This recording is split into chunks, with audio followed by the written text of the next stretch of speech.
4 months had passed since my arrival in Madrid, and my life continued to be as methodical, sober, and studious as on the first day. I am not altogether telling the truth when I say this, for in reality, as my sobriety, my capacity for study, and the minute rigor to which I subjected my spirit grew from week to week,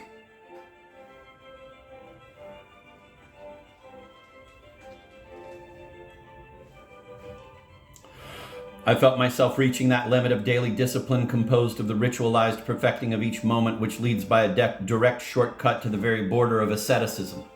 I should have liked to live in a prison. I was sure that if I had lived in one, I should not have regretted a single iota of my liberty. Everything in my paintings took on a more and more severe and monastic flavor, and it was on the plaster-like surface of the canvases which I had unhappily prepared with such a thick coat of paint mixed with glue that I painted these things. I say unhappily because the two Cubist paintings which I executed during those first 4 months of my stay in Madrid were two capital works, as impressive as an auto de fe. Footnote, act of faith, the name given to the ceremony of burning alleged heretics by the Holy Spanish Inquisition. As impressive as an auto de fe, which is what they were. The excessively thick preparation caused them to crack. They began to fall to pieces, and the two paintings were thus totally destroyed. But before this, one day they were discovered, and I with them. The students' residence where I lived was divided into quantities of groups and subgroups. One of these groups was that of the artistic literary advance guard, the nonconformist group, strident and revolutionary, from which the catastrophic miasmas of the post-war period were already emanating. This group had recently inherited a narrow, negativistic, and paradoxical tradition deriving from a group of ultra-litterateurs and painters, one of those indigenous isms born of the confused impulses created by European advance guard movements, and more or less related to the Dadaists. This group was composed of Pepin Bello, Luis Buñuel, Garcia Lorca, Pedro Garfias, Eugenio Montes, R. Barades, and many others.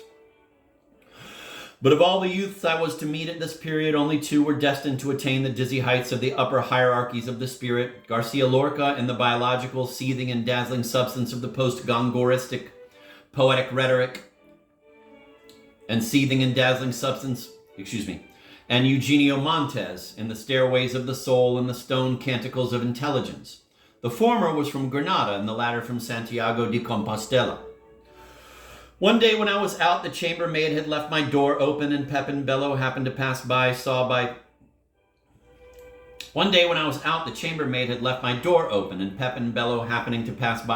two Cubist paintings. He could not wait to divulge this discovery to the members of the group. These knew me by sight, and I was even the butt of their caustic humor. They called me, quote, the musician, end of quote, or, quote, the artist, end of quote, or, quote, the Pole, end of quote. My anti-European way of dressing had made them judge me unfavorably, as a rather commonplace, more or less hairy, romantic residue. My serious, studious air, totally lacking in humor, made me appear to their sarcastic eyes a lamentable being, stigmatized with mental deficiency, and at best picturesque. Nothing indeed could contrast more violently with their British-style tailored suits and golf jackets than my velvet jackets and my flowing bow ties. Nothing could be more diametrically opposed than my long tangled hair falling down to my shoulders and their smartly trimmed hair, regularly worked over by the barbers of the Ritz or the Palace. At the time I became acquainted with the group, particularly, they were all possessed by a complex of dandyism combined with cynicism, which they displayed with accomplished worldliness. This inspired me at first with such great awe that each time they came to fetch me in my room, I thought I would faint. They came all in a group to look at my paintings, and with the snobbishness which they already wore clutched to their hearts, greatly amplifying their admiration, their surprise knew no limits. That I should be a Cubist painter was the last thing they would have thought of. They frankly admitted their former opinion of me and unconditionally offered me their friendship. Much less generous, I still kept a speculative distance. I wondered what benefit I could derive from them, and whether they really had anything to offer me. They literally drank my ideas, and in a week the hegemony of my thought began to make itself felt. Wherever members of the group were present, the conversation was sprinkled with, quote, Dali said, end of quote, quote, Dali answered, end of quote, quote, Dali thinks, end of quote, Quote, how did Dali like this? End of quote. Quote, it looks like Dali, end of quote. Quote, it's Dalinian, end of quote. Quote, Dali must see that, end of quote. Quote, Dali ought to do that, end of quote. And Dali this, and Dali that, and Dali everything. Although I realized at once that my new friends were going to take everything from me without being able to give me anything in return, for in reality of truth, they possessed nothing of which I did not possess twice, 3 times, 100 times as much. On the other hand, the personality of Federico Garcia Lorca produced an immense impression upon me. The poetic phenomenon in its entirety, and, quote, in the raw, end of quote, presented itself before me suddenly in flesh and bone, confused, blood red, viscous and sublime, quivering with 1,000 fires of darkness and of subterranean biology, like all matter endowed with the originality of its own form. Footnote. Form presents itself as the result of elementary physical modifications. Among these are the reactions of matter. Parentheses, general morphology, end of parentheses, end of footnote. I reacted, and immediately I adopted a rigorous attitude against the poetic cosmos. I would say nothing that was indefinable, nothing of which a contour or a law could not be established, nothing that one could not eat. This was even then my favorite expression. And when I felt the incendiary and communicative fire of the poetry of the great Federico rise in wild, disheveled flames, I tried to beat them down with the olive branch of my premature anti-Faustian old age, which, when the day came, when only glowing embers remained of Lorca's initial fire, I would come and fry the mushrooms, the chops and the sardines of my thought, which I knew were destined to be served someday, fried to a turn and good and hot, on the clean cloth of the table of the book which you are in the midst of reading, in order to appease for some 100 years the spiritual, imaginative, moral, and ideological hunger of our epoch. Our group was taking on a more and more anti-intellectual color, hence we began to frequent intellectuals of every sort and to haunt the cafes of Madrid, in which the whole artistic, literary, and political future of Spain was beginning to cook with a strong odor of burning oil. The double vermouths with olives contributed generously to crystallize this budding post-war confusion by bringing a dose of poorly dissimulated sentimentalism, which was the element most propitious to the elusive transmutations of heroism, bad faith, coarse elegance, and hyperchloritic digestions, all mixed up with anti-patriotism. And from this whole amalgam, a hatred rooted in bourgeois mentality, which was destined to make headway, grew, waxed rich, opening up new branches daily, backed by unlimited credit, until the day of the famous crash of the then distant Civil War. I said a moment ago that the group which had just taken me so generously to its bosom was incapable of teaching me anything, and even as I said this, I knew that it was not altogether true, since the group nevertheless taught me one thing, and it was precisely because of this thing that I remained in the group, and that I was going to continue to remain. They taught me how to go on a bender. I spent about 3 days at it. 2 days for the barber, 1 morning for the tailor, 1 afternoon for money, 15 minutes to get drunk, and until 6 o'clock the next morning to go on the, quote, bender, end of quote. I must relate all this in detail. One afternoon, the whole group of us were having tea in one of the fashionable spots in Madrid, which naturally was called the Crystal Palace. No sooner did I enter it than everything became clear to me. I had radically to change my appearance. My friends, who took a much more decided pride in my person than I, since my immeasurable arrogance always immunized me against being affected by anything, were eager to defend my truculent appearance and even to force its acceptance with an energetic and resolute courage. They were ready to sacrifice everything for this, and their vehement nonconformism tended to make a veritable battle flag of my preposterous get-up. By their offended air, they seemed to want to answer the furtive, discreet, though insistent glances from the elegant throng that surrounded us by saying, well, our friend looks like a gutter rat, to be sure, but he is the most important personage you have ever met, and at the slightest incivility on your part will knock you down. Buñuel especially, who was the huskiest and most daring among us, would survey the room to discover the slightest occasion to pick a fight. For that matter, he would seize on any pretext that promised to end in a free-for-all. But nothing happened. When we got outside, I said to the bodyguards of my outlandishness, you've been very decent with me, but I'm not at all anxious to keep this up. Tomorrow I'm going to dress like everyone else. This decision, made on the spur of the moment, impressed everyone deeply, for they had all become terribly conservative about my appearance.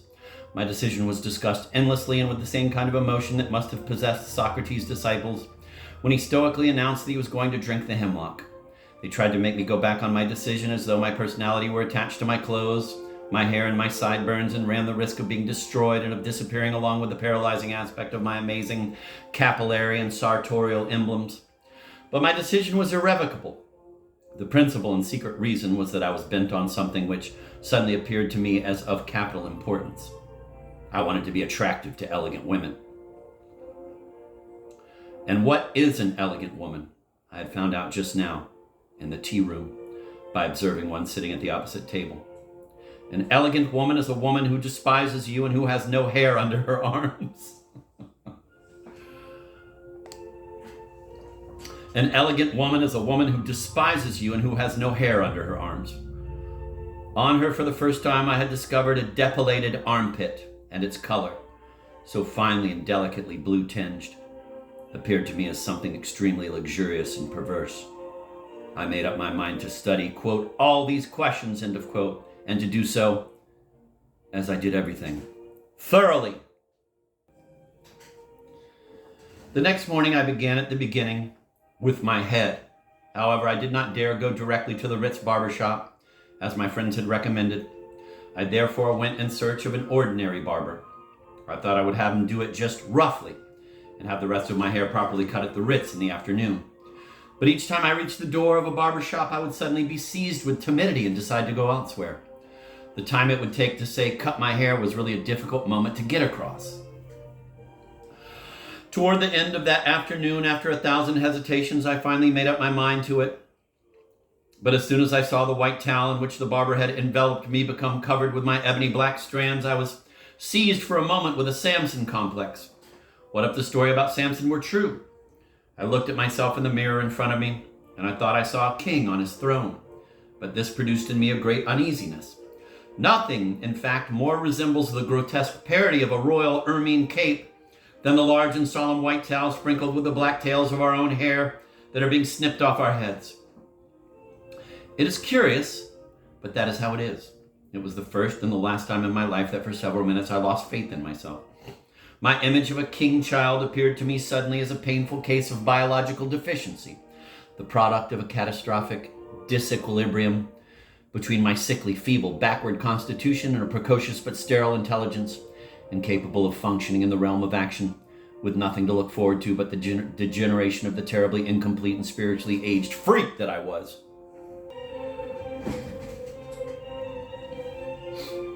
I was thinking all these things while the hair fell in shreds on my knees and on the tiled floor, which I remember very well having been of yellow, white, and blue porcelain representing a kind of dragonfish biting its tail.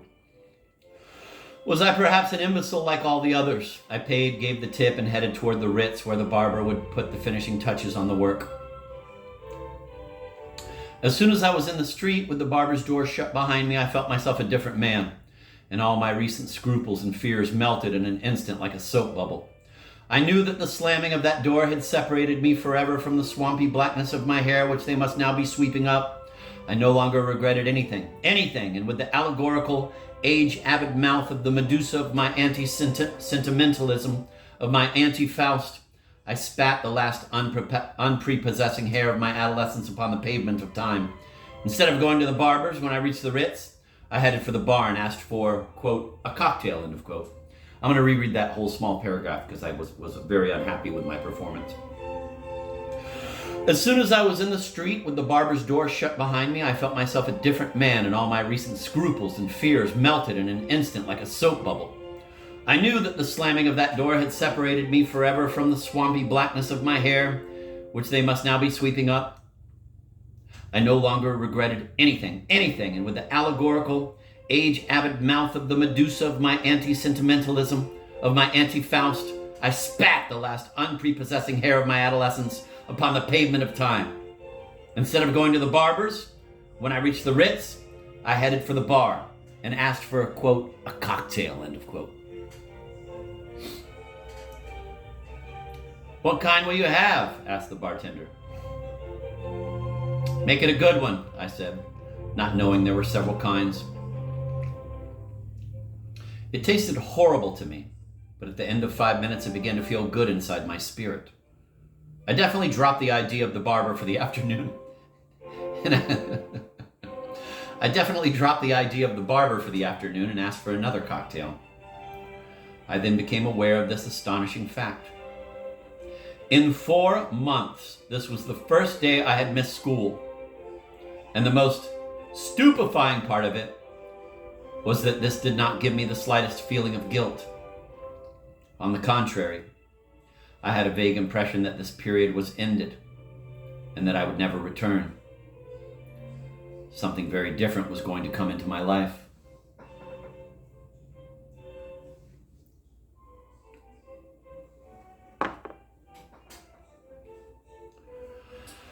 In my second cocktail, I found a white hair. This moved me to tears. In the euphemistic intoxication produced by the first 2 cocktails I had drunk in my life,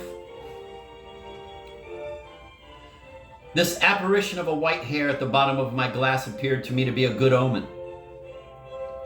I felt ideas and ideas being born and vanishing, succeeding one another within my head with an unusual speed, as if, by virtue of the drink, my life had suddenly begun to run faster.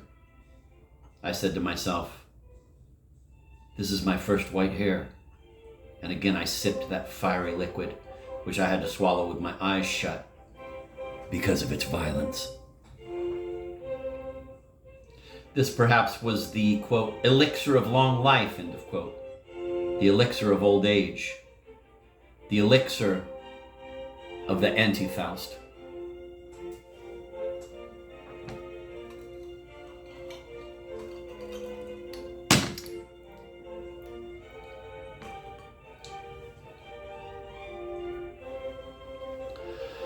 I was sitting in a dark corner from which I could easily observe everything without being observed, which I was able to verify.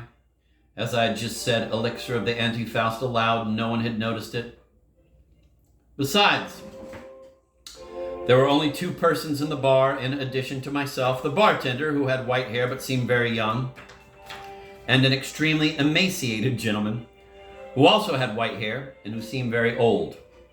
For when he lifted his glass to his lips, he trembled so much that he had to take great precautions not to spill everything on the floor.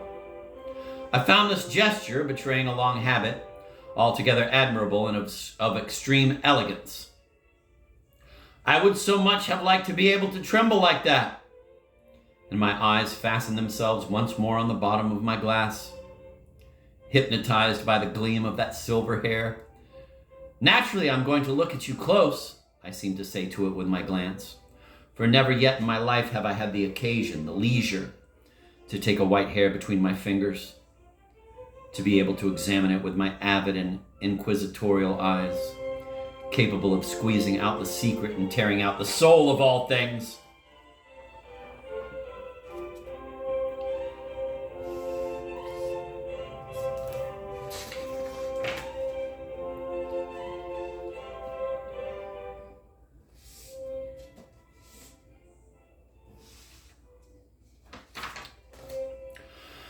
I was about to plunge my fingers into the cocktail with the intention of pulling out the hair when the bartender came over to my table to place 2 small dishes on it. The one containing olives stuffed with anchovies, the other pommes soufflées. "Another?" he asked with a glance, seeing that my glass was less than half full. "No thanks." With a ceremonious gesture, he then wiped up a few drops that I had spilled on the table and went back to his post behind the bar. Then I plunged my forefinger and my thumb into my glass. But as my nails were cut very, very short, it was impossible for me to catch it. In spite of this, I could feel its relief. It seemed hard and as if glued to the bottom of the glass. While I was immersed in this operation, an elegant woman had come in, dressed in an extremely light costume with a heavy fur hanging around her neck. She spoke familiarly.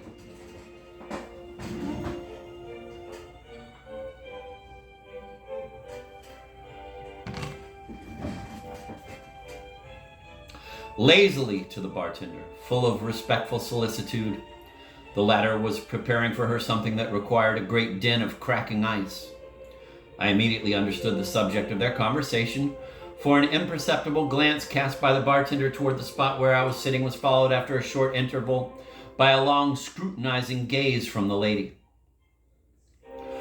Before fixing her eyes on me with an insistent curiosity, she let her eyes wander lazily around the entire room, resting them on me for a mere moment, meaning in this clumsy way to make me believe it was by pure chance that her gaze settled on me. With his eyes glued to the metal counter, the bartender waited for his companion to have time to examine me at her leisure, and then, with rapid words and an ironic though kindly smile, he told her something about me which had exactly the effect of making the woman's face turn in my direction a second time. This time she did it with the same slowness, but without taking any precautions. At this moment, exasperated as much by this scrutinizing gaze as by my clumsiness in not being able to get out the white hair, I pressed my finger hard against the glass and slowly pulled it up, slipping it along the crystal with all my might. This I could do without being seen, for a column concealed half of my table from the lady and the bartender, just at the spot where my hand and my glass happened to be.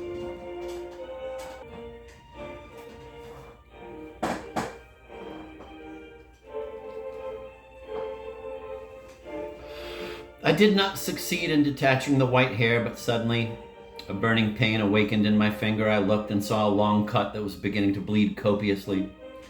Out of my wits, I put my finger back into the glass so as not to spatter blood all over my table. I instantly recognized my error. There was no hair at the bottom of my glass. It was simply a very fine crack that shone through the liquid of my accursed cocktail. I had cut myself by mistake in sliding the flesh of my finger hard along this crack. With the impulsive pressure which the lady's second glance had increased in intensity. My cut was at least 3 centimeters long, and it bled uniformly and without interruption. My cocktail became almost instantly colored a bright red and began to rise in the glass.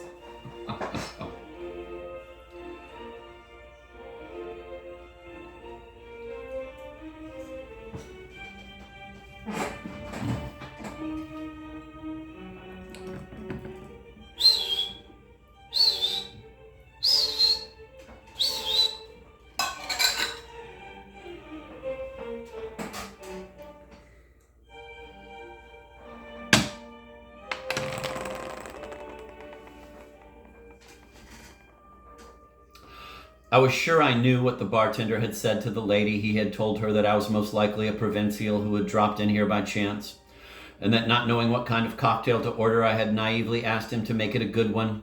In spite of the distance, I could have sworn that I had seen exactly these syllables emerge from between the bartender's lips. At the moment when he finished telling me his anecdote, my blood had begun to color my drink, making it rise, and my hemorrhage continued. Then I decided to tie a handkerchief around my finger. The blood immediately went through it.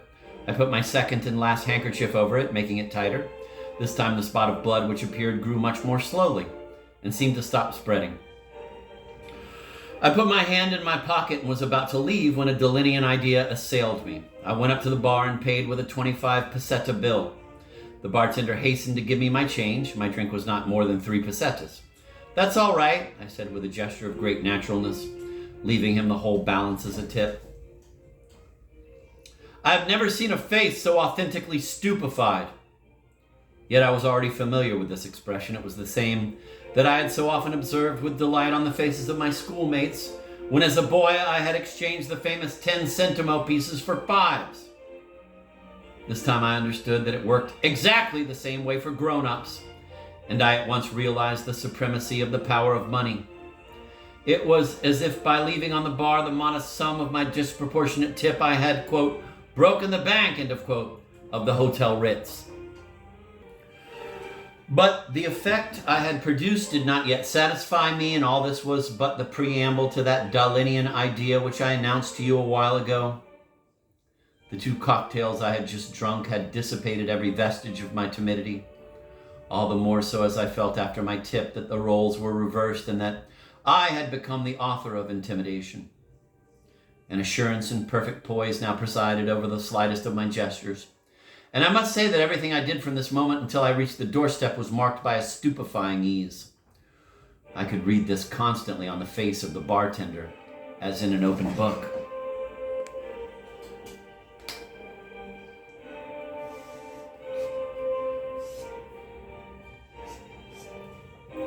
And now I should like to buy one of those cherries you have there, I said, pointing to a silver dish full of the candied fruit. He respectfully put the dish before me. Help yourself, senor. Take all you want.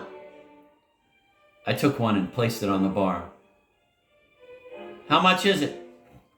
Why, nothing, senor. It's worth nothing.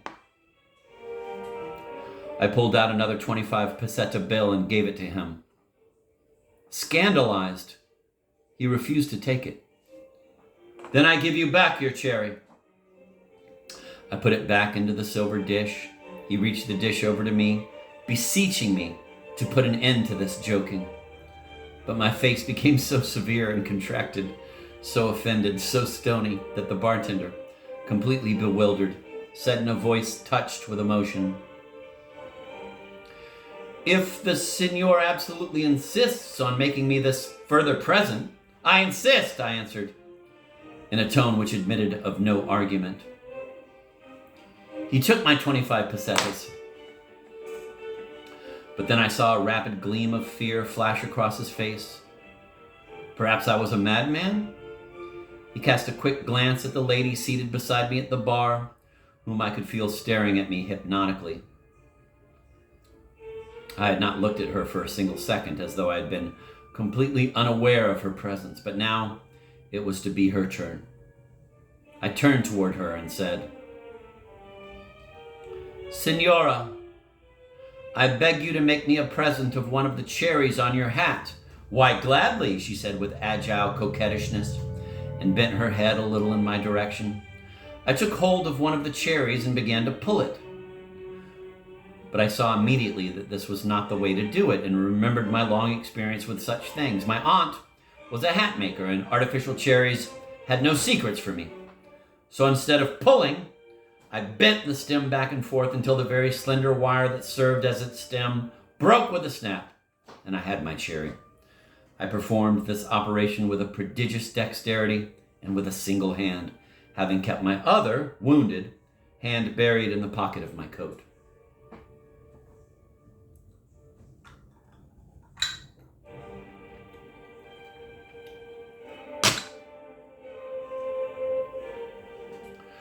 When I had obtained my new artificial cherry, I bit it, and a small tear revealed the white cotton of its stuffing. Having done this, I placed it beside the real cherry and fastened the two together by their stems, winding the wire stalk of the false one around the tail of the real one. Then, to complete my operation, I picked off with a cocktail straw a little of the whipped cream that covered the lady's drink and applied it to the real cherry, so that now the real and the false both had a white spot, the one of cream and the other of cotton. My two spectators followed the precise course of all these operations breathlessly, as if their lives had hung on each of my minute manipulations. "And now," I said, solemnly raising my finger, "you will see the most important thing of all."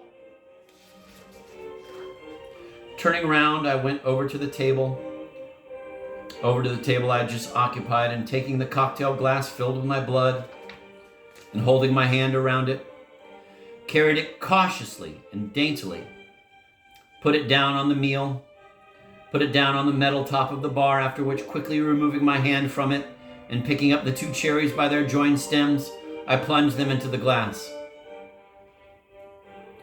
"Observe this cocktail carefully," I said to the bartender. "This is one you don't know." Then I turned on my heels and calmly left the Ritz Hotel.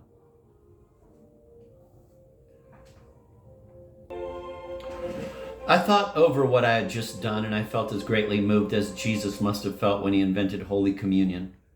How would the bartender's brain solve the phenomenon of the apparition in a glass which he had observed with his own eyes to be half empty a moment before, of the red liquid which now filled it to the brim? Would he understand that it was blood? Would he taste it? What would they say to each other, the lady and the bartender, after my departure?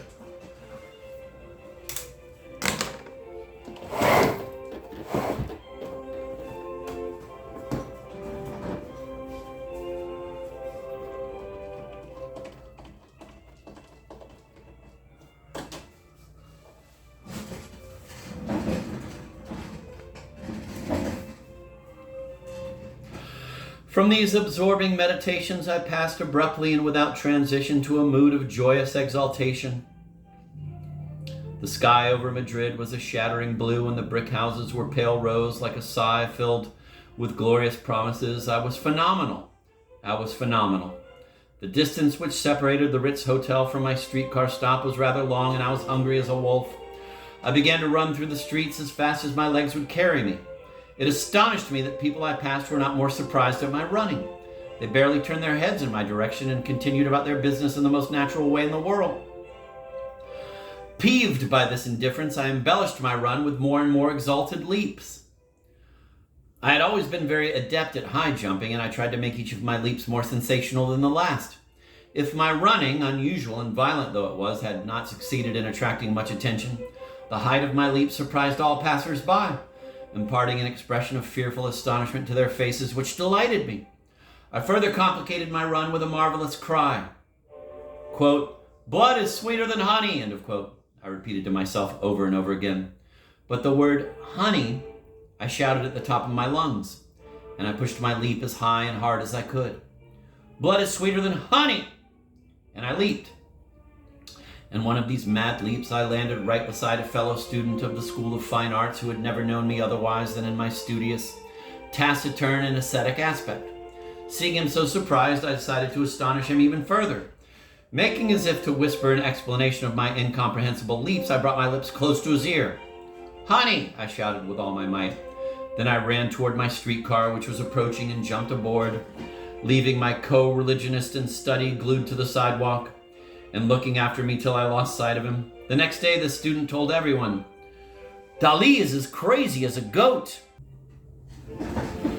That next morning, I arrived at the academy immediately before the end of classes. I had just bought the most expensive sports suit in the most expensive shop I could find in Madrid, and I wore a sky blue silk shirt with sapphire cufflinks.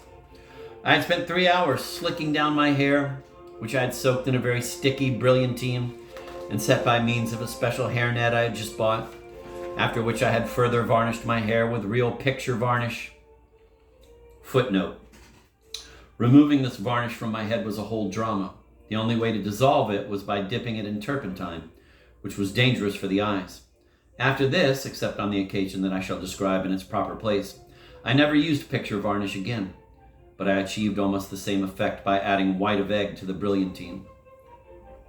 My hair no longer looked like hair. It had become a smooth, homogeneous, hard paste shape to my head. If I struck my hair with my comb, it made a, quote, "talk," end of quote, as though it were wood.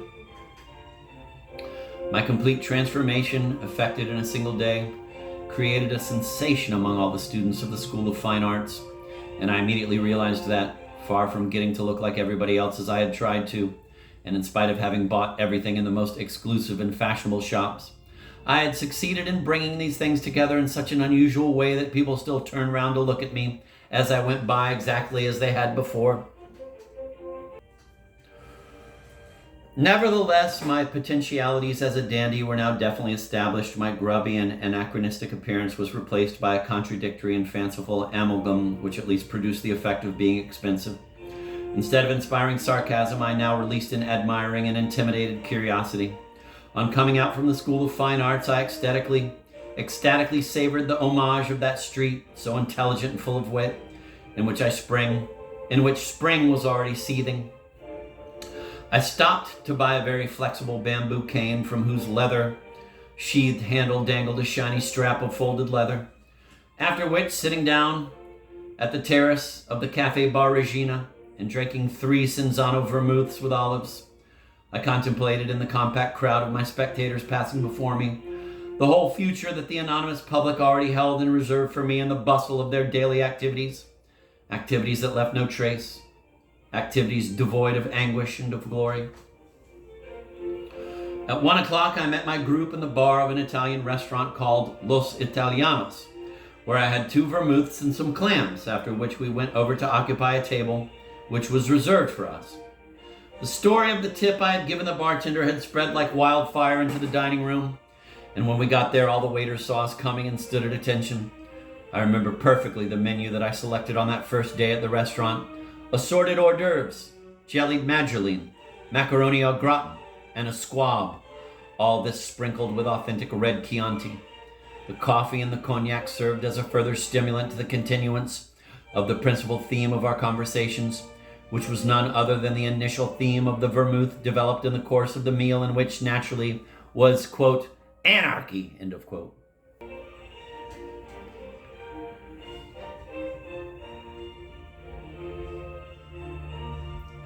There were about half a dozen of us at that dinner, all members of the group, but already it was apparent that a large majority tended vaguely toward the kind of liberal socialism which would someday become a fertile pasture for the extreme left. My position was that happiness or unhappiness is an ultra-individual matter having nothing to do with the structure of society, the standard of living, or the political rights of the people. The thing to do was to increase the collective danger and insecurity by total systematic disorganization in order to enhance the possibilities of anguish which, according to psychoanalysis, condition the very principle of pleasure.